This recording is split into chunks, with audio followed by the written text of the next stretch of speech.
The Glendale Road Church of Christ proudly presents a weekly exploration of the Word of our living God. This is It Is Written with Minister John Dale. Today our study is in Luke chapter 18 and our continuing series, Tell Me the Stories of Jesus. I'll read verses 9 through 14 of Luke chapter 18. I'm reading from the New King James translation. Also he spoke this parable to some who trusted in themselves that they were righteous and despised others. Two men went up to the temple to pray, one a Pharisee and the other a tax collector. The Pharisee stood and prayed thus with himself, God, I thank you that I'm not like other men, extortioners, unjust, adulterers, or even as this tax collector. I fast twice a week. I give tithes of all that I possess. And the tax collector, standing afar off, would not so much as raise his eyes to heaven, but beat his breast, saying, God, be merciful to me, the sinner. I tell you, this man went down to his house justified rather than the other. For everyone who exalts himself will be humbled, and he who humbles himself will be exalted.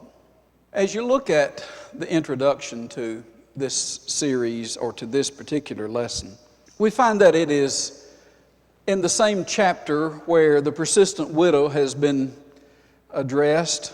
Jesus talks about a woman who is persistent in begging and finally gets what she wants. The judge said, I fear neither God nor man, but this woman is going to drive me crazy, and so I will avenge her adversary. Now, again, anytime a parable teaches too much, it teaches nothing. So we can't afford to overwork a parable. God is not reluctant, trying his best to dodge us, and if we just keep pestering him, we might get something from him. That's not the lesson at all. But the lesson for us is persistence. Now, on the same general theme of prayer and persistence, we have the parable of the two men who went to the temple at the hour of prayer. Today's parable is directed against all sorts of pretentious parade in religion. It originally was spoken for those who, quote, trusted in themselves that they were righteous and despised others. That's verse 9. Let's look at the two men and contrast them. Number one, we have a Pharisee who is known for meticulous observance of the law. The Pharisees were sometimes regarded and even classified as strict legalists. If you read in Matthew 15, you read also in Mark 7, you read Matthew 23, there are several times that the Lord has dealt with the Pharisees, the scribes, Pharisees, hypocrites, he calls them. I think in order to be balanced in our study of this, we need to be sure that we don't overstate the case. So let's don't overstate it. Keeping the law was exactly what they were supposed to do. And by the way, we still have a law, and we're to keep it. So it's not the idea of keeping the law that is the point of criticism for the Pharisees. One of the problems that the Pharisees had was that they made up laws as though God didn't have enough for them. And they built their hedge, their walls around themselves so that they would be the separatists, and they would have their traditions on an equal par with the laws of God. So they had not only the 10 commandments plus 10,000 other commandments and traditions that they regarded as equally sacred. And so they so much wanted to do the right things that they ended up becoming foolish in their excess of something that started out to be perfectly good. There's a lot of history of the Pharisees that you might enjoy reading. And for instance, the International Standard Bible Encyclopedia has an awful lot of material on the Pharisees as a sect. But if you know the life of Jesus, you'll know that much of his time was spent dealing with the Pharisees. He even said, beware of the leaven of the Pharisees. In other words, watch the influence of these people who grossly overstate what they're doing. Oh, there's plenty of good in it. After all, they're quoting the Word of God. Who could object to that? But the point is not what does God say. The point is, what have you said in addition to what God says that you bind on me with equal fervency? And that has no place.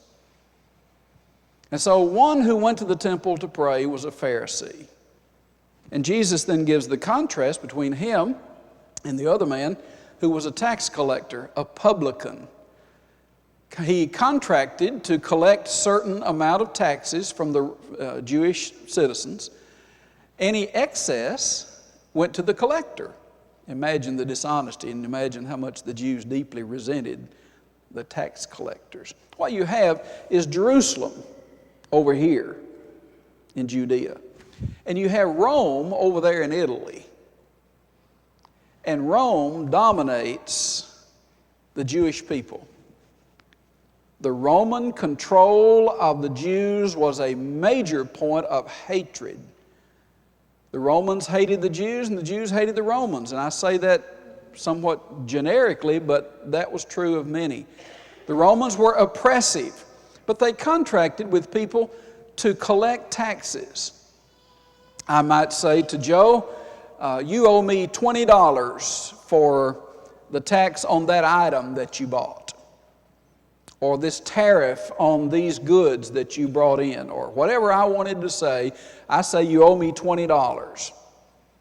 Okay? Joe gives me $20. I turn in $10 of it to the Roman government and I keep the other 10. Now, there wasn't anything illegal about that other than the fact that it finally brought about so much excess that they were extortioners. They were known for their dishonesty, and they had the power of the Roman government behind them, so that the Jews had no recourse. They had to pay the taxes. They had to give to the publican, to the tax collector, pretty much whatever he said. They had some appeals, but overall it was Roman domination. And so the tax collectors were regarded as a low form of life, lower than the lowest in the minds of some. Now, again, there were some Pharisees who were trying to do the right things, but they are tainted by the ones who were given to excess. There are some tax collectors who tried to do the right things, but they're tainted by the ones who are given to excess. Do you know any lawyers? There's some in here. There are honest lawyers who work hard and do a good job, but there are some dishonest ones who've tainted the whole profession as far as reputation is concerned in the minds of the people. It's not fair, but it's true. You know any preachers?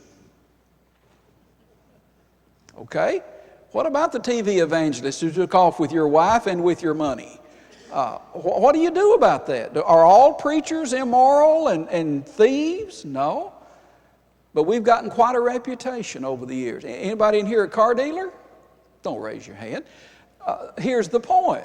There are some honest car dealers who work hard, who try to provide a good product and service, and yet they have to live with the reputation that unscrupulous car dealers have made for the whole crowd.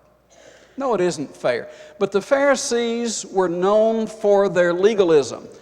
The publicans, the tax collectors, were known for their dishonest gain. And so Jesus uses these two groups of people and capitalizes upon what the people already know about the reputations of these people. It's not overstated. It's not painting everybody with the same brush, but it is making a point that these people would understand as the first hearers and readers, and we can understand it as well. Now, contrasting those two men, we see the Pharisee and we see the tax collector. Now let's contrast the two prayers. Here's the Pharisee's prayer. It's a prayer of imperfect goodness and a prayer of pride. Notice what he said. God, I thank you that I'm not like other men. First of all, the Bible says he prayed thus with himself. That's interesting. Usually in prayer, you think you're talking to God. But this man is praying thus with himself. He's talking to himself. But he's including God in it. It seems that he's wanting God to join this mutual admiration society that this man set up for himself. He prayed thus with himself, verse 11, the first part of verse 11.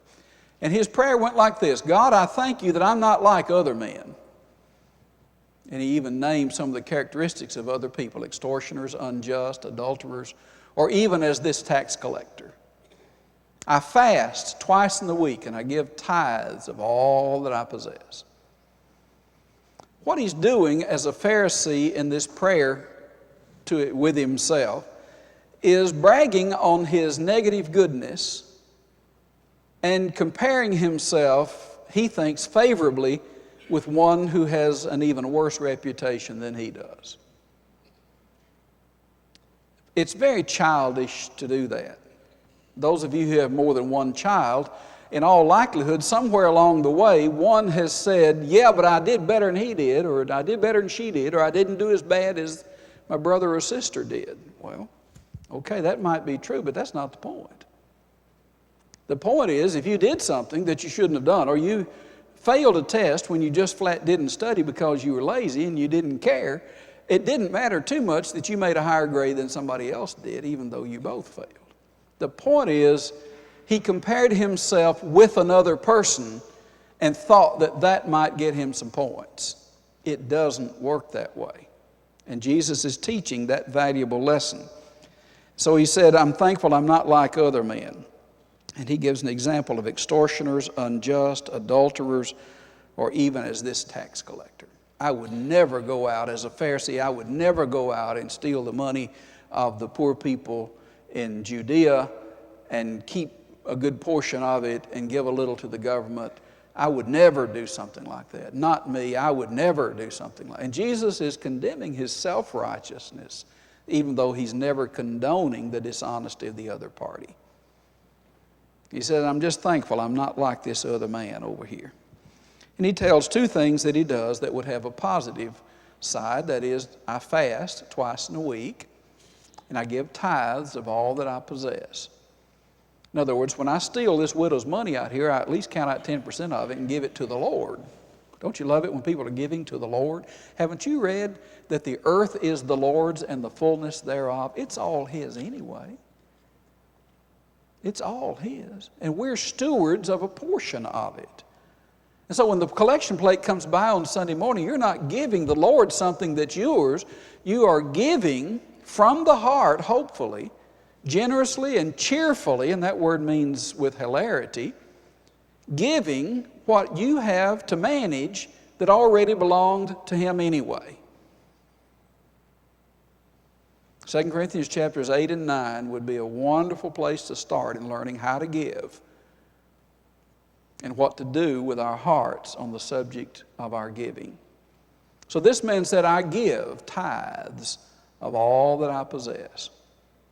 As a Pharisee, if he had $178.50 that he must tithe on, $178.50, that's going to be $17. 178, that's going to be 17.85. I'm going to give $17.85, and that is it. Not $17.86, because the tithe is all that I'm required to do. I give tithes of all that I possess. I knew a man down in Tennessee who told me several years ago that since he had read that unless your righteousness exceeds the righteousness of the scribes and Pharisees, you'll in no wise enter the kingdom. He says he figures up 10% and he adds 25 cents to it. So he will be exceeding the righteousness of the scribes and Pharisees. Hello? Where's the heart? Where's the heart? Jesus wants our hearts. And you know when he gets our hearts, what else he gets? He gets everything else too. And all we're doing is acknowledging that it's his. We're managers, stewards, stewards, caretakers of somebody else's goods. We're caretakers, and we give and we allot portions here and there, and naturally they all have percentages eventually, but we don't do it as a legalistic percentage point. We do it as a giving of the heart first, and then we give cheerfully with hilarity, and we even give generously, and sometimes we even give sacrificially in order to be helpful to people in the name of the Lord. So this man's prayer was about his own personal goodness and about the pride that prompted him to compare himself to others. Now notice the other man's prayer.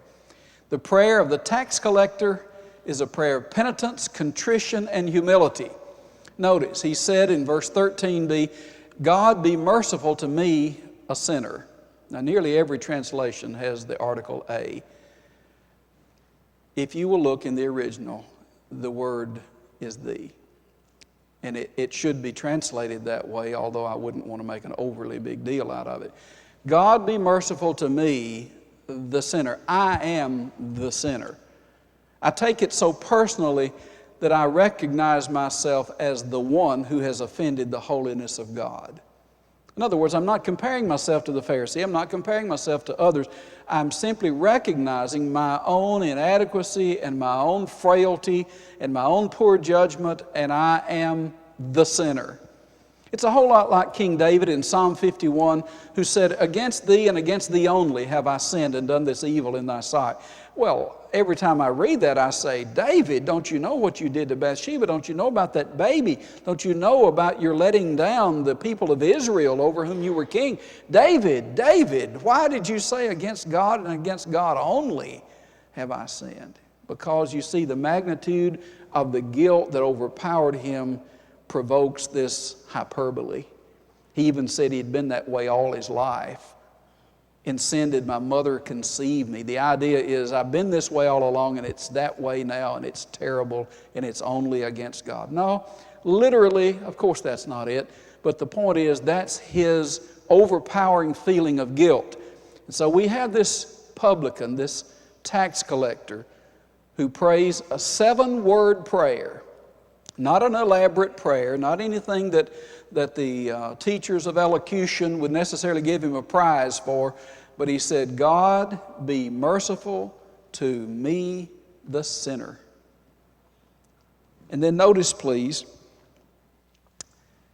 the contrasting results. Number 1, Jesus pronounces this judgment on the men. I tell you, verse 14, this man went down to his house justified rather than the other. He's speaking of the publican who was penitent. He went to his house justified rather than the other. The other is the Pharisee who bragged and bragged and bragged on his own righteousness. The tax collector is justified, the Pharisee is not. Notice Psalm 40:12. King David, my iniquities have overtaken me so that I'm not able to look up. They are more than the hairs of my head. Therefore my heart fails me. And the other passage is Ezra 9:6. Oh my God, I am too ashamed and humiliated to lift up my face to you, my God. For our iniquities have risen higher than our heads, and our guilt has grown up to the heavens. David over and over and over again expressed the humility and the contrition and the penitence that he should have. He had done wrong, and don't ever call it right. It's wrong. But God forgives wrong. He did for King David, and he still does. There are 3 points to ponder I want us to look at very briefly in our closing time. Number 1, is my commitment to Jesus sincere, penitent, full, and consistent? So I can't answer this one for you. I'm going to have to answer it for me, but I ask you to ask yourself the same question.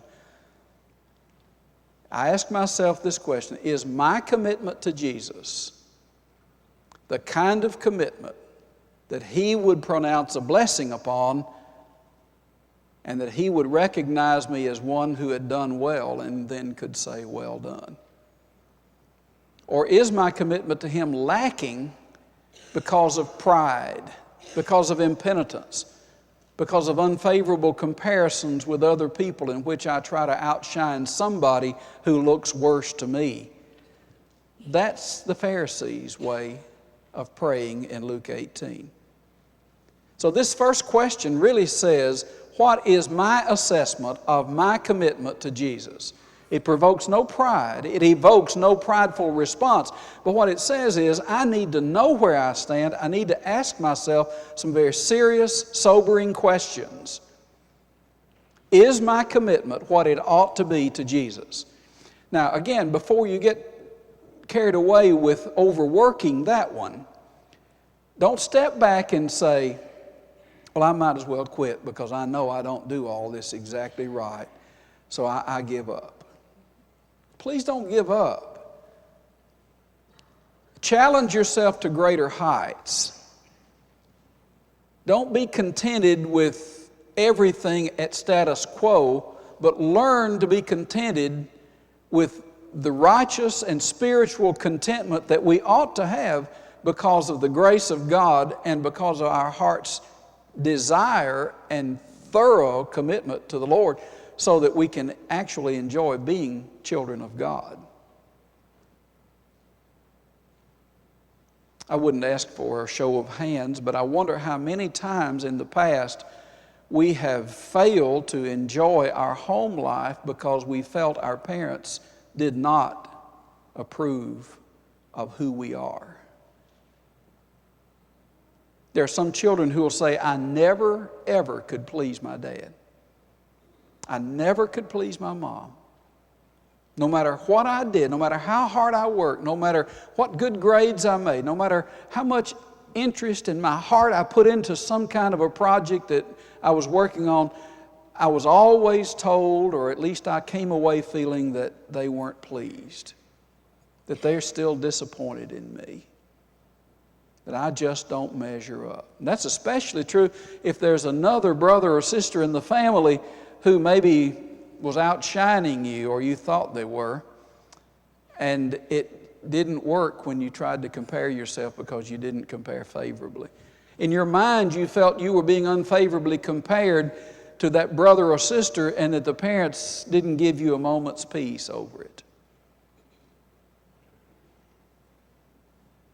I have two older brothers.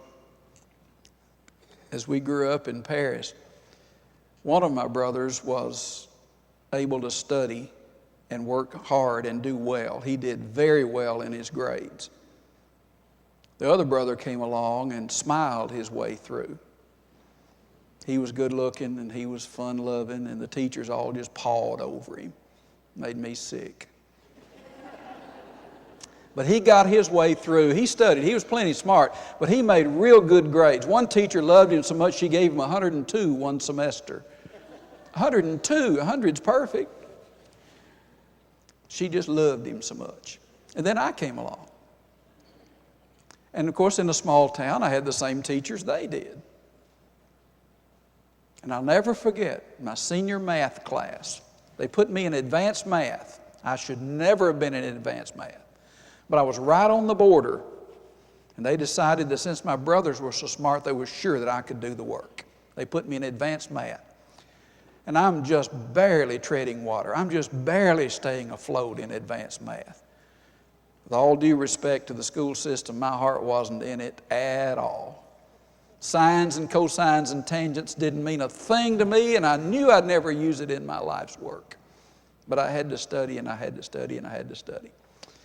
The teacher got up in front of the class one day and said, there's a math competition over in Memphis on a certain date, and I want to take a group for the math competition. And then she stood right in front of my desk, and she looked at me and she said, John, your brother's paper went to the state tournament and won.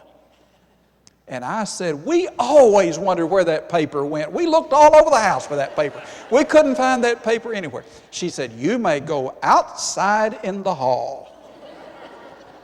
And I went out in the hall. My girlfriend was sitting next to me. That should never have happened. We should never have been in the same class. But the girl I was dating at that time was sitting next to me. She got so tickled she fell out on the floor.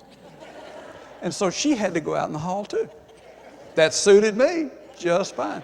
We got to visit out in the hall until the assistant principal walked by. What are you all doing out here? I thought of everything. Maybe we're on a committee. and we're having a meeting so we won't disturb the class. I thought of everything I could think of. We got by with no more trouble than that. But I didn't compare favorably with my two older brothers when it came to math, when it came to lots of things. So what should I do about that?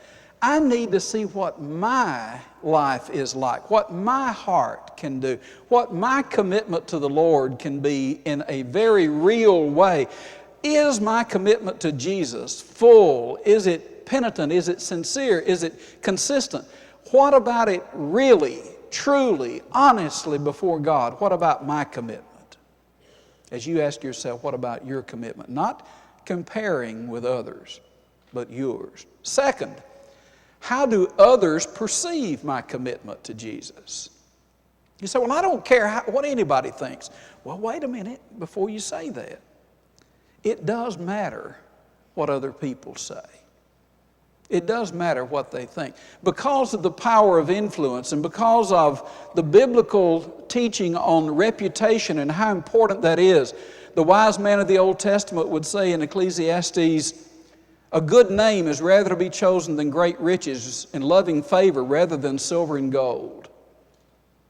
A good name is better than precious ointment. To have a reputation for good is an added teaching device that can be used in the hands of the Lord to help point people to Him. So yes, it does matter what I think about my own commitment to the Lord. Second, it does matter what other people think about my commitment to the Lord. Because of the power of influence and the level of influence I can have on somebody else, I need to be cautious about that, guarding it constantly, and being sure that I'm setting an example for other people who can respect me and who can follow me as I follow the Lord. But third, and most important, how does God perceive my commitment to Jesus? This isn't a show that I'm putting on for myself, and it's not a show I put on for you, because I might be able to fool you for a while. I might even be able to fool myself for a while. But the omniscient God knows my heart, and He knows the full truth of the matter. So, how does God perceive my commitment to Jesus? He knows. So what does He know about my heart and my life? Back to where we started now as we close. Two men went to the temple to pray. One was a Pharisee, and this Pharisee mentioned in the parable was self-righteous, he was conceited, and he was condemned by the Lord. The second man is a publican, a tax collector, who was looked down on by everybody because of the reputation of the dishonest tax collectors, and yet he comes with a 7-word prayer: God, be merciful to me, the sinner.